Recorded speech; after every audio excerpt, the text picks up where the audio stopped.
কিশোরগঞ্জের পাগলা মসজিদে দান করাকে মানুষ বিশাল পুণ্যের কাজ মনে করে, এজন্য সেখানে প্রচুর দান করে। অথচ অনেক মসজিদে প্রয়োজনীয় অর্থ আসে না। দয়া করে জানাবেন, বিশেষ কোনো মসজিদে দান করার অধিক কোনো ফজিলত আছে কিনা। অনেক জায়গায় আরবি ক্যালিগ্রাফি করতে গিয়ে বাধার সম্মুখীন হয়েছেন ক্যালিগ্রাফাররা। বিষয়টিকে আপনি কিভাবে দেখেন?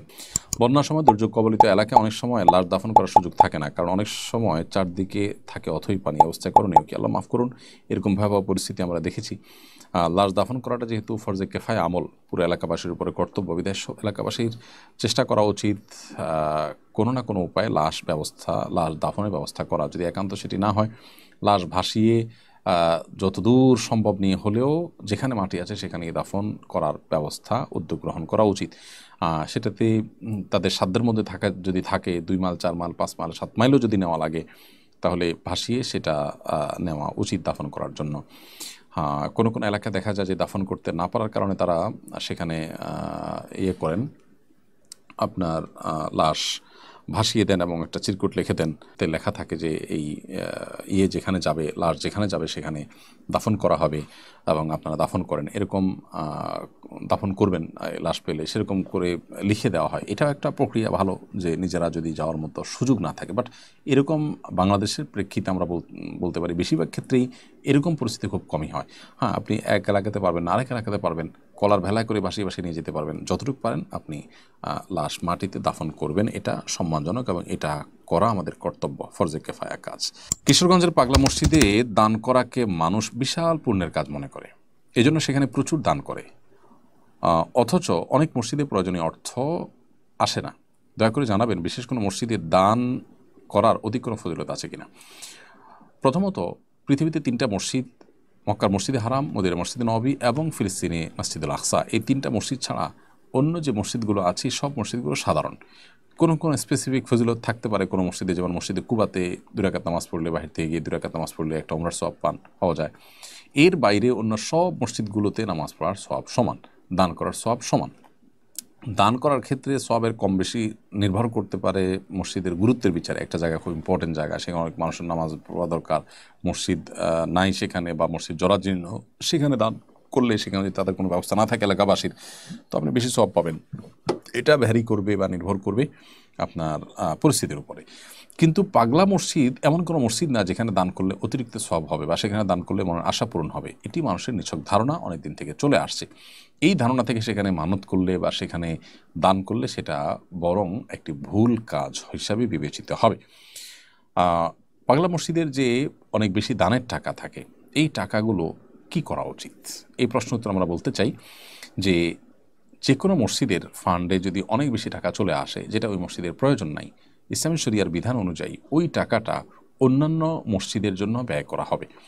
অর্থাৎ যেই খাতে ডোনার দান করেছেন, দাতারা দিয়েছেন, সেই খাতে যদি প্রয়োজন না হয়, তাহলে সিমিলার যে খাতগুলো আছে, যেমন মসজিদের জন্য দিচ্ছে, তাহলে অন্য মসজিদের জন্য আপনি ব্যয় করতে পারেন। এটা যারা তত্ত্বাবধায়ক আছেন, যারা দায়িত্বে আছেন, তারা করতে পারেন।